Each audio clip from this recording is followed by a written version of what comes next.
Hello friends, welcome to my channel passion education. आप सभी का स्वागत है PYQs की सीरीज़ में। आज इस वीडियो में हम डिस्कस करने वाले हैं कुछ नए 10 क्वेश्चंस। तो हमने PYQs की सीरीज़ में, जैसा कि आप सभी जानते हैं, GPSC क्लास 1-2 जो पेपर कंडक्ट किया गया था 7/1/24 को, उसको हम डिस्कस कर रहे हैं, उसको उठाया गया है। आगे मैं क्वेश्चंस काफ़ी डिस्कस कर चुकी हूँ, 30 क्वेश्चंस तक हो चुके हैं। यहाँ पे से हम 31 to 40 लेंगे। आशा करती हूँ कि मेरी वीडियो की लेंथ इतनी है कि आपकी जो कंसिस्टेंसी है, समझने की शक्ति है, कैपेबिलिटी है, वो आप उसे हम पूरा कर पा रहे हैं, उसके साथ जस्टिफाई कर पा रहे हैं। एंड जिस एम से मैंने इस सीरीज़ को शुरू किया था कि एक ही जगह पे क्वेश्चन के साथ उसके आंसर और डिटेल एक्सप्लेनेशन आपको मिल जाए, ताकि उस टॉपिक को आपको दोबारा कहीं और से देखना ना पड़े। आशा करती हूँ वो एम पूरा हो पा रहा है। उस टॉपिक के रिलेटेड जितनी अंडरस्टैंडिंग की ज़रूरत है आपको, या फिर कोई क्वेरी रह जाती है, तो मैं अपने टॉपिक्स में पूरा कवर कर ले रही हूँ, ये मैं होप करती हूँ। बट अगर कुछ भी रह जाता हो तो आप कमेंट कीजिएगा, जिसे मैं बाद में अपने वीडियोस के थ्रू ही आपके डाउट्स को सॉल्व करवा दिया करूँगी। ठीक है, वीडियो स्टार्ट करने के पहले मैं कहना चाहूँगी कि अगर आप हमारे चैनल पे नए हैं तो हमारे चैनल को सब्सक्राइब कर लीजिए, वीडियो एंड तक देखिए, अच्छी लगती है तो उसे लाइक कीजिए और अपने दोस्तों के साथ शेयर कीजिए। चलिए, श्री गणेश का नाम लेकर के शुरू करते हैं आज की पढ़ाई। यहाँ है हमारा क्वेश्चन नंबर 31। सबसे पहले मैं आपको वापस एक बात क्लियर कर दूं कि GPSC क्लास 1-2 का पेपर जो कि कंडक्ट किया गया था 7/1/24 को, मैं उसका पेपर 2 करवा रही हूँ। अभी हमने पेपर 2 लिया है, बाद में हम पेपर 1 भी लेंगे। ये कंप्लीट होने के बाद आगे के वीडियोस में मैं 30 तक क्वेश्चंस करवा चुकी हूँ। ये नया वीडियो है जिसके अंदर हम 31 से आगे तक जितने क्वेश्चन होते हैं वो देखेंगे, right. So question number 31 says, what are the criteria to be considered for grant of Maharatna status? अब सबसे पहले तो ये महारत्न स्टेटस के लिए कौन से क्राइटेरिया होने चाहिए, ये पूछा गया इस क्वेश्चन में। 1 2 3 4 करके स्टेटमेंट दी गई है और यहाँ ABCD कोड दिए गए हैं। आंसर करेक्ट डी है। 1 2 3 4 चारों ही स्टेटमेंट करेक्ट हैं, राइट। अब पहले तो आपको ये पता होना चाहिए ये महारत्न स्टेटस या फिर जो भी स्टेटस है वो दिया किसको जाता है। तो जितनी भी PSUs हैं उनको गवर्नमेंट के द्वारा स्टेटस दिए जाते हैं, जैसे कि महारत्न, नवरत्न, मिनी रत्न में भी क्लासीफाई किया गया है 1 और 2 के अंदर। तो वो स्टेटस ग्रांट किया जाता है। उस स्टेटस के बेसिस पे उनको कुछ बेनिफिट्स दिए जाते हैं, राइट। तो ये अपने आप में ही एक पूरा टॉपिक है जहाँ पे आप महारत्न ही नहीं, और भी जो मिनी रत्न के बारे में बात कर रहे हो, नवरत्न के बारे में मैं बात कर रही हूँ, उसके भी क्राइटेरिया डिस्कस करने होते हैं और उससे क्या बेनिफिट्स अवेलेबल हैं वो भी डिस्कस करना होगा। तो वो एक अलग टॉपिक हो जाता है जिसे हम एक अलग वीडियो में डिस्कस कर सकते हैं। यहाँ पे महारत्न स्टेटस ग्रांट करने के लिए किसी भी PSU को कौन सा क्राइटेरिया चाहिए ये पूछा गया, और जिसमें सभी ही, यानी ये जो 4 क्राइटेरिया दिए गए वो सारे ही हैं और इतने ही हैं। इसलिए मैंने इसको अलग से डिस्कस करने के लिए नहीं रखा है, क्योंकि ये 4 ही क्राइटेरिया हैं जिन्हें आपको याद भी रखना है। अगर पूछा जाता है कि महारत्न का स्टेटस देने के लिए कौन से क्राइटेरिया होने चाहिए, तो यही 4 हैं जो होने चाहिए एक्चुअली में। इसके अलावा 5वां कोई और नहीं है, राइट। और जैसा कि मैंने बताया कि जब ऐसा मौका मिलेगा मैं आपके लिए वो महारत्न, नवरत्न का स्टेटस देने का, सभी कितने प्रकार के स्टेटस होते हैं, क्या उसका क्राइटेरिया है, क्या उसके बेनिफिट्स है, वो एक अलग वीडियो में हम डिस्कस कर लेंगे, राइट। यहाँ पे आप ये देख लीजिए कि क्राइटेरिया महारत्न ग्रांट करने के लिए ये है। सबसे पहला कि an average annual turnover of more than 25,000 crore during the last 3 year. Secondly कहा जा रहा है average annual net worth of more than 15,000 crore during the last 3 years. Third, an average annual net profit after tax deduction of more than 5,000 crore during last 3 years. And fourth is should have significant global presence और international operation. ये चारों ही statement correct हैं। ये चारों ही criteria को consider किया जाता है महारत्न स्टेटस देने के पहले।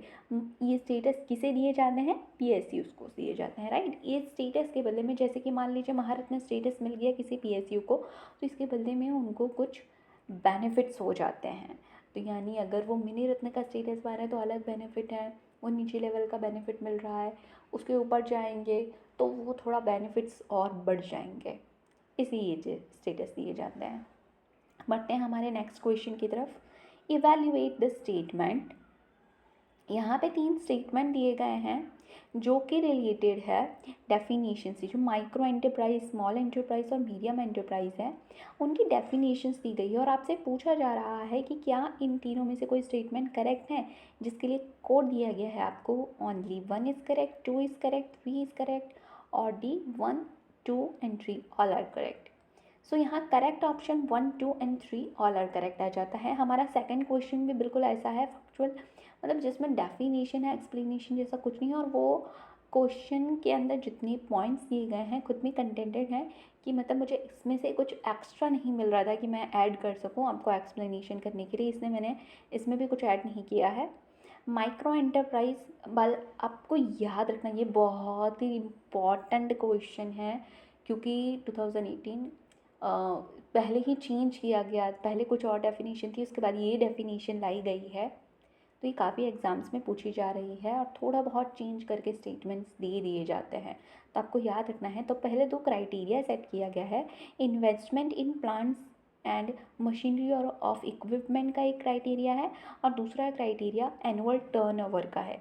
और ये दोनों ही आपको पहले तो याद होने चाहिए कि micro, small and medium enterprise define करने के लिए कौन से 2 क्राइटेरिया है गवर्नमेंट ने लाए हैं, तो वो है investment in plant and machinery और equipment, and second is annual turnover. अब किसी इंटरप्राइज को माइक्रो एंटरप्राइज के अंडर आता है वो कैसे पता चलेगा? अगर उसका investment in plant and machinery 1 crore से ज़्यादा नहीं है तो, एनुअल टर्नओवर 5 करोड़ से ज़्यादा नहीं है तो। स्मॉल किसे कहा जाएगा? अगर उसका investment in plant and machinery 10 crore से ज़्यादा नहीं है तो, और एनुअल टर्नओवर 50 करोड़ से ज़्यादा नहीं है तो। And third statement, medium enterprise किसे कहा जाएगा?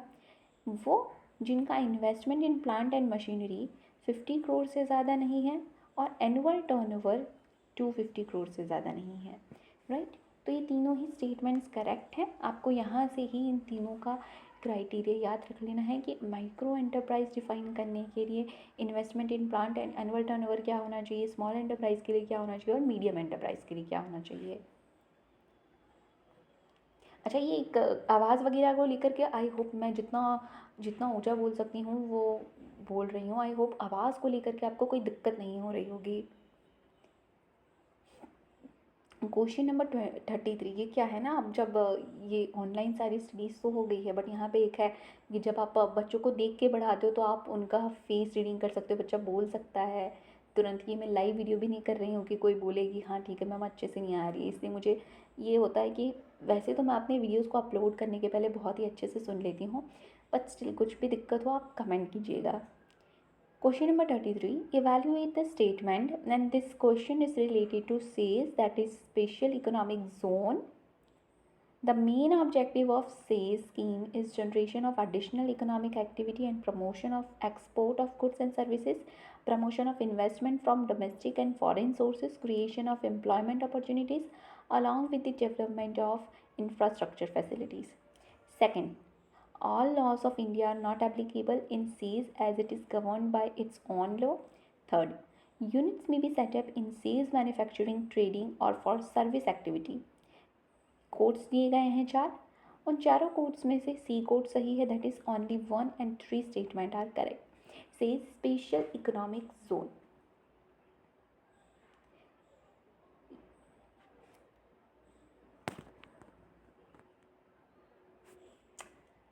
हमारे देश की, हमारी कंट्री की इकोनॉमी को बेहतर बनाने के लिए ये बहुत ही ज़्यादा ज़रूरी है कि हमारा जो ट्रेड हो रहा है उसमें जो इम्पोर्ट ग्लोबल लेवल पे जो ट्रेड हो रहा है, ग्लोबलाइज लेवल पे जो ट्रेड हो रहा है, वहाँ पे हमारा जो इम्पोर्ट हो उससे भी ज़्यादा, यानी एक्सपोर्ट इम्पोर्ट को एक्सीड कर ले।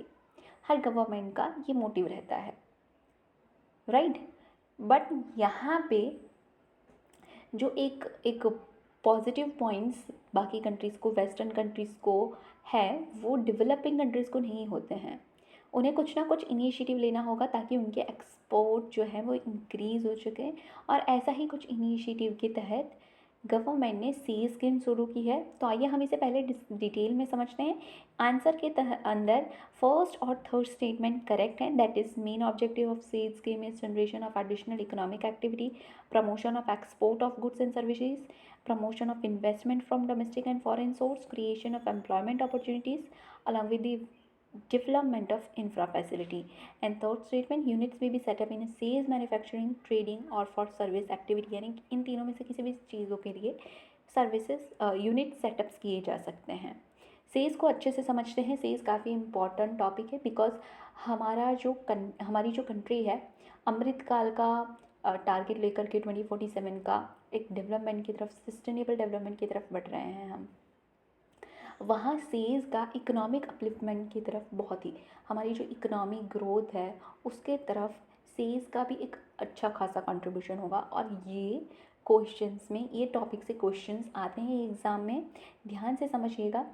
Sales special economic zone is a territory within a country, यानी आपको ध्यान में रखना है ये कंट्री के विद इन ही है territory, that is typically duty free. Do remember this, do remark this, typically duty free and has different business and commercial law chiefly to encourage investment and create employment। यानी एक आप मान लीजिए कि एक ऐसी जगह क्रिएट की गई है हमारी इंडिया के अंदर ही, हमारी कंट्री के अंदर ही एक ऐसी जगह क्रिएट कर दी जाती है जहाँ पे वो जगह पर्टिकुलरली इन्वेस्टमेंट, एम्प्लॉयमेंट, ट्रेड को बढ़ावा देने के लिए है। और उसके लिए गवर्नमेंट ने क्या किया, वहाँ ड्यूटी फ्री काफ़ी चीज़ें कर रखी है। वहाँ पे कमर्शियल जो बिज़नेस लॉज हैं वो थोड़े डिफरेंट तरीके से अप्लाई किए जाते हैं। वो चीज़ें मतलब सहूलियत प्रोवाइड की गई है, राइट। और वहाँ पे जितने भी यूनिट्स वहाँ जा कर के स्टार्ट करेंगे उनको भी थोड़े ड्यूटी फ्री कंसेशंस दिए जाते हैं ताकि उनको सहूलियत हो सके वो सारे काम करने में, ताकि वो ट्रेड को बढ़ावा दें, right. SEZ are created also to better administer this area, thereby increasing the ease of doing business।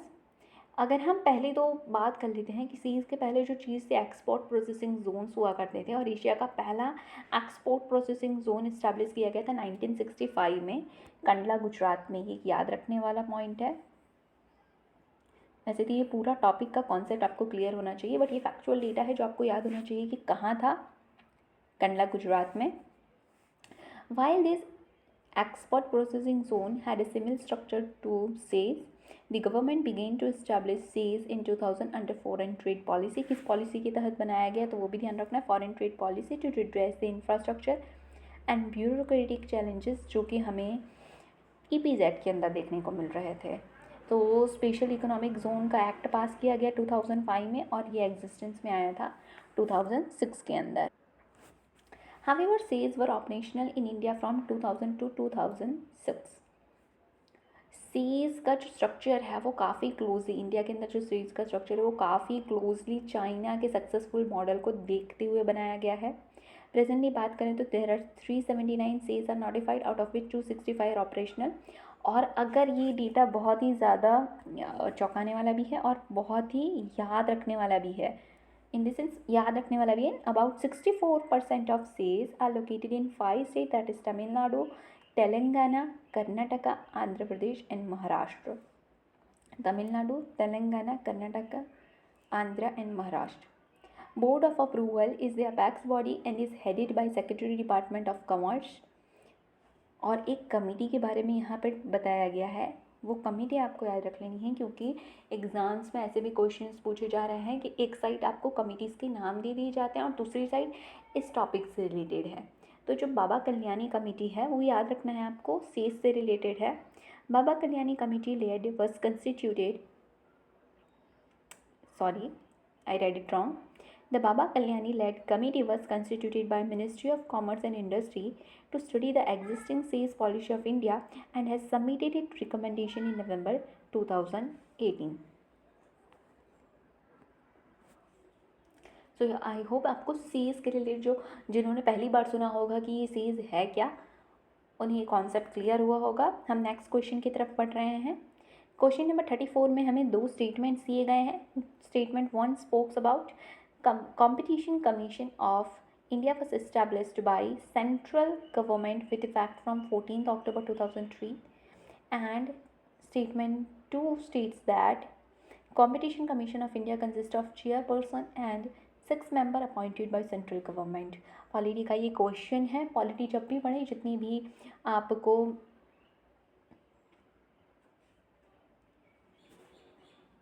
Constitutional non constitutional bodies दी गई है, उसे बहुत ही ध्यान से पढ़ें, क्योंकि उन बॉडीज़ पर से अच्छे खासे क्वेश्चन बनते हैं. आपको कोड से दिए गए हैं, उसमें से जो करेक्ट कोड है वो है A, that is 1 and 2. Both statements are correct. Competition commission of India को इस्टेब्लिश किया गया था 2003 एक्ट के तहत, और इफेक्ट में भी आ गया था 14 अक्टूबर 2003 से. ये कंसिस्ट करता है चेयरपर्सन और 6 मेंबर का, जो कि अपॉइंट किए जाते हैं सेंट्रल गवर्नमेंट से.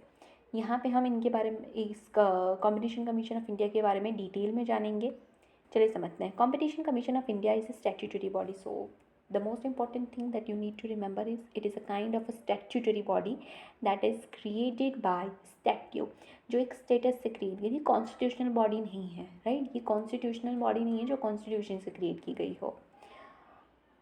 Responsible for enforcing competition. कौन सा एक्ट एनफोर्स करने के लिए बनाया गया, इस काम क्या है? तो कॉम्पिटिशन एक्ट 2002, उसको एनफोर्स करने के लिए कंपटीशन कमीशन ऑफ इंडिया बनाया गया है. It was duly constituted in March 2009. The MRTP, that is Monopolies and Restrictive Trade Practices Act 1969, was repealed and replaced by Competition Act 2002 on recommendation of Raghavan Committee. Again here is name of second committee, that is Raghavan Committee. हमने आगे के question में बाबा Kalyani committee की बात की थी. यहाँ पे राघवन कमेटी है. बाबा कल्याणी कमेटी से रिलेटेड थी. राघवन कमेटी जो रिलेटेड है कॉम्पिटिशन एक्ट से है. कंपोजिशन की बात कर लेते हैं. The commission consist of 1 chairperson and 6 member who shall be appointed by central government. ये ध्यान में रखना है आपको कि इनकी अपॉइंटमेंट सेंट्रल गवर्नमेंट के द्वारा की जाएगी. The commission is quasi judicial body. Quasi judicial body है which gives opinions to statutory authorities and also deal with other cases. The chairperson and other members shall be whole time members. अगर eligibility criteria बात करें कि members की क्या होगी, तो chairperson and every other member shall be person of ability, integrity and standing and who has been or is qualified to be a जज of high court. तो सबसे पहले आपको ध्यान में रखना है, चेयरपर्सन या मेंबर बनने के लिए a person should be qualified to become जज ऑफ हाई कोर्ट. यानी जो व्यक्ति हाई कोर्ट का जज बनने के लिए क्वालिफाइड है, और यहाँ पे और में दिया गया है, और है special knowledge of professional experience of not less than 15 years.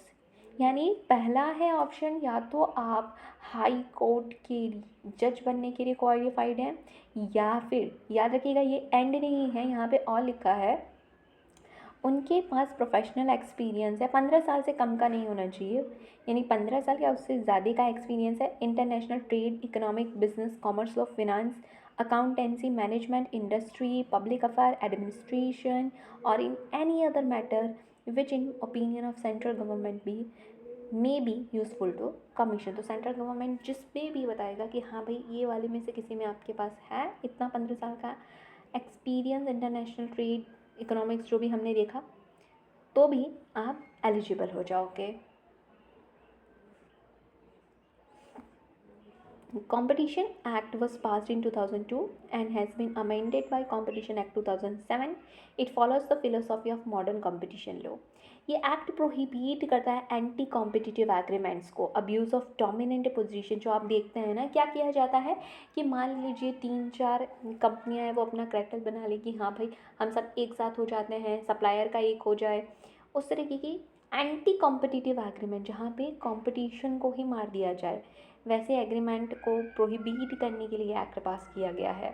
Dominant position का जो लाभ उठाया जाता है कि जैसे कि आपने सुना होगा कि गूगल जो है वो क्या कर रहा था कि कुछ चीज़ें अपने जैसे आप आपका फ़ोन लेते हैं तो उसमें ऑपरेशनल सिस्टम आती है, ठीक है. तो उसके अंदर क्या होता था कि आप जैसे ही प्ले स्टोर पे जाएंगे तो इनके जो ऐप्स होते थे ना, वो पहले ही उनको दिखा दिया जाता था या फिर इनबिल्ट दिया जाता था, यानी कि आप उसके अलावा दूसरे दूसरे जो भी मार्केट में काम कर रहे हैं उनके सॉफ्टवेयर को या वो उनके एप्लीकेशन को तो आप यूज़ नहीं करेंगे, बिकॉज आपके पास ऑलरेडी एक आ चुका है, राइट। तो वो उन्होंने क्या किया, अपने डोमिनेंट पोजीशन का यूज़ किया है। वो चीज़ें, ऐसी कोई चीज़ें प्रोहिबिट करने के लिए and regulate combination which cause an appreciable adverse effect on competition within India इंडिया। अब जो देख रहे हैं आप मर्जर्स एंड एक्विजिशन होते हैं, वैसे भी नहीं होने चाहिए जो इंडिया के अंदर कंपटीशन को मार दे। तो उन सभी चीज़ों को रेगुलेट करने के लिए एक्ट पास किया गया था। In accordance with the provision of amendment act the competition commission of India and competition appellate tribunal have been establish. ये एक्ट के तहत कंपटीशन कमीशन ऑफ इंडिया को बनाया गया था और उसी के साथ साथ कंपटीशन अपीलेट ट्रिब्यूनल को भी बनाया था। बट आपको ध्यान में रखना है, कंपटीशन कमीशन ऑफ इंडिया तो अभी तक है, बट जो कंपटीशन अपीलेट ट्रिब्यूनल है उसको रिप्लेस किया गया था national company law tribunal appellate tribunal इन 2017 में। ठीक है, तो कंपटीशन कमीशन ऑफ इंडिया अभी भी है, बट ये जो कंपटीशन अपीलेट की ट्रिब्यूनल की बात की जा रही है उसको national company law appellate tribunal ने रिप्लेस कर लिया है 2017 में। अगर फंक्शंस की बात करने की, क्या इनका फंक्शन है, तो first, to eliminate practice having adverse effect on competition, protects the interest of consumer and ensure freedom of trade in market, to give opinion on competition issues, to undertake competition advocacy, create public awareness, impart training on competition issues, consumer welfare, to make the market work for benefit and welfare of consumer, and lastly ensure fair and healthy competition in economic activities in country for faster and inclusive growth and development of the economy. Implement competition policy with an aim to effectuate the most efficient utilization of economic resource. Last, effectively carry out competition advocacy and spread the information on benefit of competition among all stakeholders to establish and nurture competition culture in Indian economy. So यहाँ पे competition commission of India के related जितनी भी points थे हमने discuss कर लिया है। बढ़ते हैं नेक्स्ट क्वेश्चन की तरफ। Question number 35, social infrastructure includes what. So यहाँ पे ए पे दिया गया है literacy programme education, B public health, C house drinking water and sanitation, D all activity mention in A B and C. So correct answer है D, सारी ही activities जो ABC में मेंशन किए गए हैं वो सोशल इंफ्रास्ट्रक्चर के तहत आता है। अब हम समझेंगे कि सोशल इंफ्रास्ट्रक्चर है क्या, ताकि जब भी ऐसा कुछ क्वेश्चन आपके बनता है तो आप खुद से ये बता सके कि ठीक है, खुद से मन से अगर कॉन्सेप्ट क्लियर है ना कि सोशल इंफ्रास्ट्रक्चर क्या है और ये नहीं पता है कि ये सब आते हैं कि नहीं, तो भी आप उसमें से पता कर लेंगे कि हाँ ये सर्विस तो सोशल इंफ्रास्ट्रक्चर के तहत आती है। So social infrastructure is a system that provide health, education, public service and recreation, ensuring quality employment opportunities for a diverse population. It is a combination of economic, physical, social infra that facilitate community development. Social infra include physical infra, human resource, intellectual capital needed to provide social services and is crucial for long-term sustainable growth during Amrit Kaal. It is essential for holistic and sustainable community development. तो यहाँ पे बात कर लीजिए कि social infra है क्या। Social infra के तहत एक ऐसी सर्विसेज प्रोवाइड की जाती है जैसे कि health, education, public services, recreation की, जो कि क्या हेल्प करती है कम्युनिटी डेवलपमेंट में, राइट। कम्युनिटी डेवलपमेंट को यानी आपकी सोसाइटी को डेवलप करने के लिए जो फैसिलिटी हेल्प करती है, जो बढ़ावा दे सकती है, उसे कहा जाता है सोशल इंफ्रा। ठीक है, तो यहाँ आपके ऑप्शन में जो डिस्कस किया था लिटरेसी प्रोग्राम एजुकेशन, क्या आपकी सोसाइटी को आगे बढ़ने में करता है, एक सर जिस पॉइंट पे अभी है वह उससे ऊंचा स्तर ले जाने में मदद करता है। जी हाँ। पब्लिक हेल्थ, क्या आपकी सोसाइटी को बेटर बनने में मदद करता है, क्या कम्युनिटी डेवलपमेंट होगा इससे, yes. Housing, drinking water, sanitation, क्या इससे कम्युनिटी डेवलपमेंट होगा, यस। तो आपके सेंटर में सोसाइटी होनी चाहिए, पब्लिक होने चाहिए। डिक्रीज इन इक्वालिटी, इसका बेनिफिट्स क्या क्या होगा, decrease inequality and poverty through human development, economic expansion through higher income, improve productivity, technological advancement, social infra provides the fundamental services and frameworks that support economic development. I hope आप लोगों को दिक्कत ना हो रही होगी, मैंने अभी अभी ही इसकी प्रोनाउंसिएशन ली है ध्यान में। डेवलपमेंट पढ़ते हैं और मैं कई बार मैं खुद भी महसूस कर रही हूँ कि मैं इसे डेवलपमेंट कर दे रही हूँ।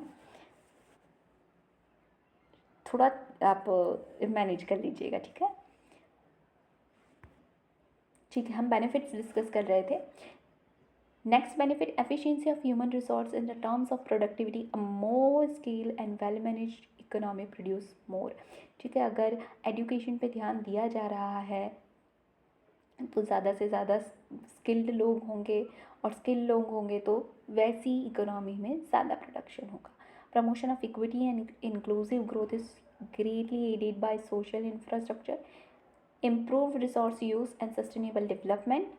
Three essential components of sustainable growth are reduced rate of poverty, a healthy environment, and an educated populace. Last, improved quality of life. This encompasses government policy, plans, initiative, program and services, as well as network of establishments, spaces, organization and associations working to raise people's standard of living, right. So social infrastructure अगर अच्छे से बन जाता है, social infrastructure पे ध्यान दिया जाता है, तो उसका ये बहुत ही एंड जो फ़ायदा देखने को मिलेगा कि लोगों की quality of life improve, standard of living बढ़ता हुआ दिखेगा हमें।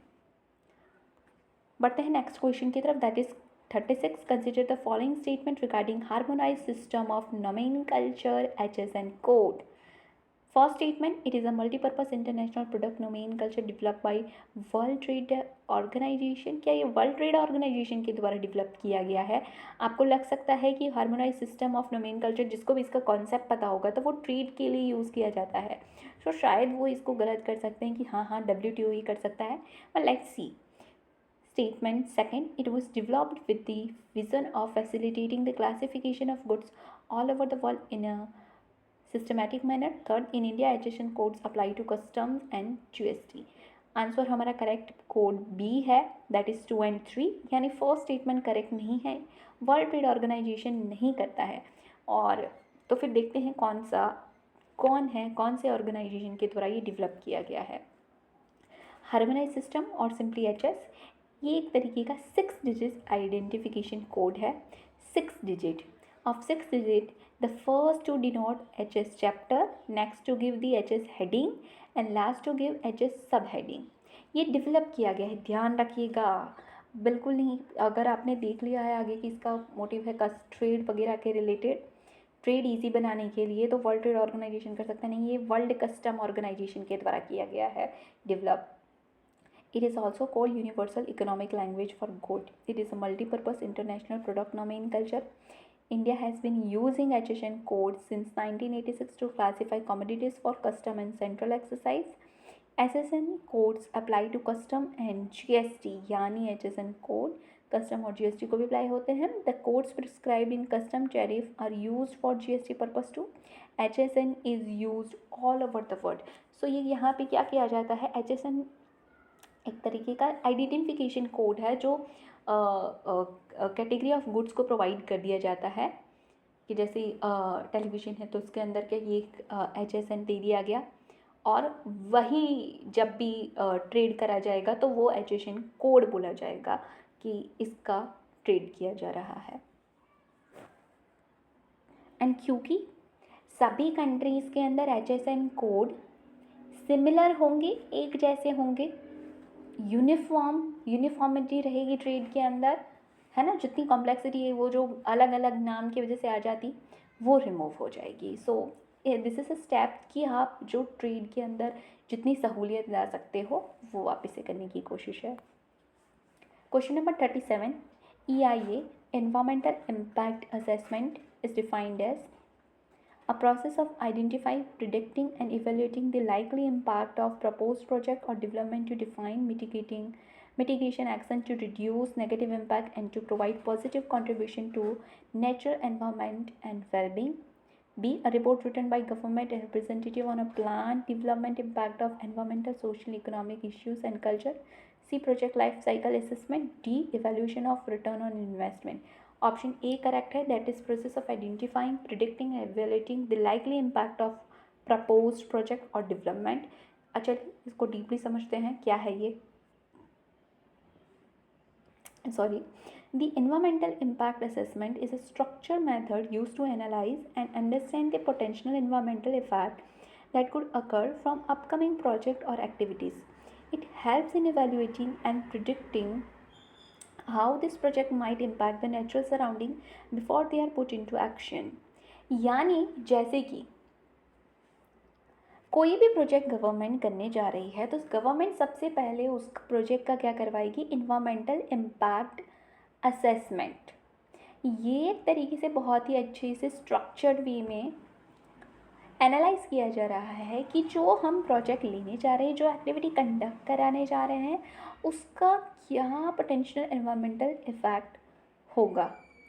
और ये जो कॉन्सेप्ट है, it has been emerge in 1960 and 70 as a response to growing concern about environmental impact on a large scale development project. यानी अब आपको पता ही होगा कि अगर डैम बन रहा है तो वहाँ पे कितना ज़्यादा एनवायरमेंट पे एनवायरमेंटल इम्पैक्ट होता है। अगर कोई रेलवे ट्रैक की गवर्नमेंट ने सोचा है, जितने भी ब्रिजेस बनाने के सोचे हैं, कुछ सोचा है, कोई डेवलपमेंट प्रोजेक्ट लेने का सोचा है, तो वहाँ पे पेड़ वगैरह हैं, काटा जाएगा, राइट। जानवर वगैरह हैं, उनको कहीं शिफ्ट वगैरह किया जाएगा, कॉरिडोर्स वगैरह बनाए जाएंगे। सो वो सारी चीज़ें जो करी जाती है, तो हम जो अभी तक डेवलपमेंट प्रोजेक्ट करते आए हैं उस वजह से बहुत ही ज़्यादा एनवायरनमेंट को नुकसान पहुंचा है। तो अब जो भी आने वाले डेवलपमेंटल प्रोजेक्ट हैं, वो प्रोजेक्ट को ग्राउंड पे लाने के पहले उनका एनवायरमेंटल इम्पैक्ट असेसमेंट हो, देखा जाए कि उनकी वजह से इन्वायरमेंट पे क्या इम्पैक्ट पड़ेगा, असेस किया जाए, ताकि वो जितना नेगेटिव इम्पैक्ट है पड़ रहा है उसे कम किया जा सके। On 27 January 1994, the Union Ministry of Environment and Forest, Government of India issued the first EIA notification. The devastating effect of projects such as construction of dam, highways, industrial facilities on ecosystem and communities prompt the need for systematic approach to assess and mitigate this impact। जो अभी मैंने आपको समझाया वही बात की गई है। क्या है इंपॉर्टेंस इसकी, the importance of EIA has been recognised globally इसके इम्पोर्टेंस को रिकोगनाइज किया गया है, leading to development of international convention and agreements that promote it implementation. So EIA के इम्प्लीमेंटेशन को प्रमोट करने के लिए इंटरनेशनल लेवल पे कई सारे कन्वेंशन और एग्रीमेंट किए गए हैं। The United nation conference on human environment Stockholm 1972 एक बड़ा ही माइलस्टोन था, जो कि इम्फेस कर रहा था कि आपको क्या करना चाहिए, कोई भी डेवलपमेंट प्रोजेक्ट लेने पहले एनवायरमेंटल असेसमेंट करना चाहिए, राइट। अगर अदर नोटेबल एग्रीमेंट की बात की जाए तो United Nation Framework Convention on Climate Change है and Convention on Biological Diversity. So question number 38, which of following statement is correct about sources of energy in India? Statement, factual statement दिए गए हैं। A, hydro electricity is largest source of energy generation in India.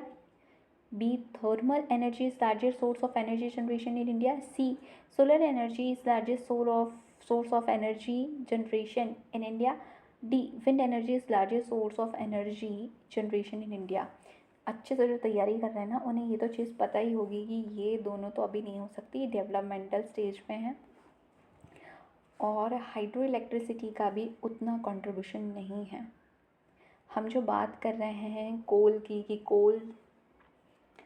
कोल से जो electricity produce हो रही है, तो कोल का जो कंट्रीब्यूशन है वो बहुत ज़्यादा है, 75% तक रहा है।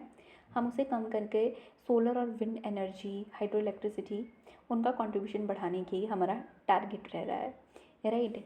तो कोल से यानी थर्मल एनर्जी, थर्मल प्लांट्स के अंदर जो अभी तक का कंट्रीब्यूशन मैंने आपको बताया, 75% कोल से एनर्जी प्रोड्यूस हो रही है। जो हमारे थर्मल प्लांट्स हैं वहाँ पे कोल यूज़ किया जाता है। तो thermal energy is the largest source of energy generation in India, statement be correct हो जाता है।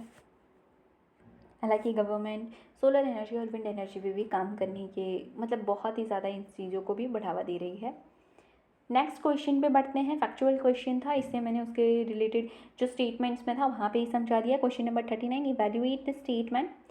First statement states about Sagarmala program that it is to reduce logistic cost for EXIM and domestic trade with minimal infra investment. This include reducing cost of transporting domestic cargo through optimizing modal mix, improving export competitiveness by developing port proximate discrete manufacturing cluster, optimizing time or cost of EXIM container movement. Second, Airport Authority of India, इसको constitute किया गया था। Second statement airport authority of India के बारे में बात कर रहा है, that it was constitute by act of a parliament and came into being on 1 April 1990। Airport authority of India manage a total of 137 airports which include 24 international airport, 10 custom airport and 103 domestic airports। दोनों में से कौन से statement सही हैं? तो codes में से only one A, that is only one correct है। सागरमाला प्रोग्राम के रिलेटेड जो स्टेटमेंट दिया गया है वो करेक्ट है। आइए दोनों ही चीज़ों के बारे में समझ लेते हैं। Sagarmala programme it has been approved by union cabinet in 2015, जिसका एम क्या है? जब भी कोई प्रोग्राम है सबसे पहले एम याद रख लें। बहुत सारे प्रोग्राम्स स्टार्ट किए जाते हैं गवर्नमेंट के द्वारा, बहुत सारी स्कीम्स रन की जाती है। आई अंडरस्टैंड कि हर एक को याद रखना बहुत ही ज़्यादा मुश्किल है, बट जो भी करंट न्यूज़ में है उसे याद में रखें, ध्यान में रखें। स्पेसिफिक सेक्टर के अंदर कोई बड़ी पहल की गई है उसे ध्यान में रखने। सागरमाला प्रोग्राम कॉन्सेप्ट हर एक डिटेल नहीं याद रख, एटलीस्ट कॉन्सेप्ट तो बिल्कुल से याद रखना है आपको कि किसके रिलेटेड है ये Sagarmala. It aims to holistic port infra development, सबसे पहले तो ये चीज़ है। Along 7516 kilometre long coast line through modernisation, mechanisation and computerisation. तो होलिस्टिक पोर्ट इंफ्रा डेवलपमेंट का ये टारगेट लेके है ये Sagarmala programme. The vision for Sagarmala programme is to reduce logistic cost. किससे पोर्ट डेवलप किया जाएगा? पोर्ट में इंफ्रा को डेवलप किया जाएगा to reduce logistic cost for EXIM and domestic trade with minimal infra investment. Sagarmala could boost India's merchandise export to $110 billion by 2025 and create an estimated 10 million new jobs. Ministry has started ambitious project of Sagarmala seaplane service with potential airline operators. हम बात करते हैं हमारे second statement के अंदर जो topic discuss किया गया है, एयरपोर्ट अथॉरिटी ऑफ इंडिया। सो एक स्टैट्यूटरी बॉडी है, ये आपको सबसे पहले ध्यान रख लेना है कि क्या है, ये है एक स्टैट्यूटरी बॉडी है। It comes under directorate general of civil aviation, ministry of civil aviation, government of India. इसको कॉन्स्टिट्यूट किया गया था by act of parliament. Obviously statutory body है, स्टैट्यूटरी बॉडी उन्हें कहा जाता है that has been created by act of parliament. Constitutional body उन्हें कहा जाता है that are under the constitution, constitution के किसी आर्टिकल में मेंशन किए गए हैं और तब उन्हें फॉर्म किया गया, then they are constitutional body. So airport authority of India statutory body है जिसको एक्ट ऑफ पार्लियामेंट से क्रिएट किया गया था and it came into being on 1 April 1995 by merging Australia. इसके पहले जो नेशनल एयरपोर्ट अथॉरिटी है और international airport authority of India है उनको मर्ज करके एयरपोर्ट अथॉरिटी को ऑफ इंडिया को बनाया गया था। It also provide air traffic management services over the entire India airspace and adjoining oceanic area with ground installation at all airports and 25 other locations to ensure safety of aircraft operation.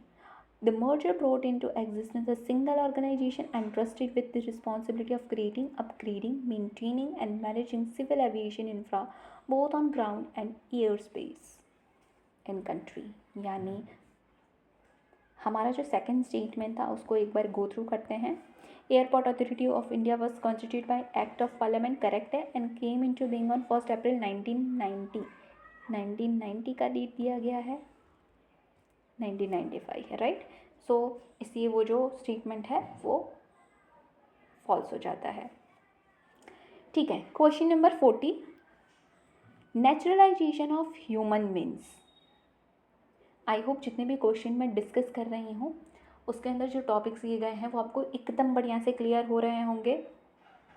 Naturalisation of human means A, low level of technological development, B, high level of technological development, C, moderate level of technological development, D none of this, option A correct है, low level of technological development.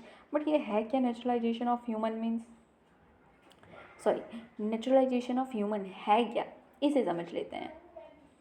So the naturalisation of human is idea that humans are influenced by their natural environment and adapt. It is also known as environmental determinism. Here are some characteristics. तो आपको concept याद रखना है तो ये देख लीजिए, यहाँ पे नेचुरलाइजेशन ऑफ ह्यूमन का मतलब है जो ह्यूमंस है वो नेचुरल एनवायरनमेंट से इन्फ्लुएंस हो रहे हैं। कैरेक्टरिस्टिक्स समझेंगे तो ज़्यादा ख्याल आएगा आपको। Humans are dependent on nature, अपने रिसोर्सेज के लिए वो नेचर पर डिपेंडेंट होते हैं। ह्यूमन वर्शिप नेचर, ह्यूमन के द्वारा नेचर को वर्शिप किया जाता है एक माँ के तौर पे। ये जो नेचुरलाइजेशन ऑफ ह्यूमन है ना, वो उसके अंदर उसका मतलब समझाया गया है कि उसके कैरेक्टरिस्टिक क्या है। Human are influenced by nature for their decision, they consider that there are natural elements and forces and these factors influence their fortunes and unfortunes, यानी जो भी हो रहा है वो नेचुरल एलिमेंट्स के द्वारा हो रहा है। Human use nature to drive their decision, अपने human use nature as an active factor to drive their skill and decision making. जो भी डिसीजन ले रहे हैं उसके अंदर वो नेचर को सेंटर में रख करके ले रहे हैं, राइट। तो अगर नेचर की तरफ इतना बढ़ावा है तो ऑब्वियसली टेक्नोलॉजिकल डेवलपमेंट की जो बात की गई है वो लो लेवल पे होगा, क्योंकि हाई लेवल जो टेक्नोलॉजिकल आप डेवलपमेंट देख रहे हैं वो तो मुझे कभी बहुत मतलब कितना हम सभी नेचर से दूर जा चुके हैं वो जाता हुआ दिखाई ही दे रहा है। तो वो तो नहीं हो सकता है कि हाई लेवल हो, मॉडरेट लेवल हो। जब लो लेवल ऑफ टेक्नोलॉजिकल डेवलपमेंट होगा तभी इंसान जो है अपनी डिसीजंस वगैरह जो भी बाउंड कर रहा है, जो भी ले रहा है सॉरी, वो नेचर को सेंटर में रख के ले रहा है। ठीक है, तो इस वीडियो में हमने डिस्कस कर लिए हैं और 10 क्वेश्चन जिसके अंदर हमने टॉपिक्स डिस्कस कर लिए हैं काफ़ी डिटेल के अंदर, राइट। अगर आपको जितने भी टॉपिक्स मैंने आज समझाया है वो अच्छे से समझ में आ गए हैं, फिर भी कोई क्वेरी रह जाती है तो कमेंट कीजिएगा। इस वीडियो को अपने दोस्तों के साथ शेयर कीजिएगा, लाइक कीजिएगा और हमारे चैनल को सब्सक्राइब कीजिएगा। Thank you for watching, have a great day.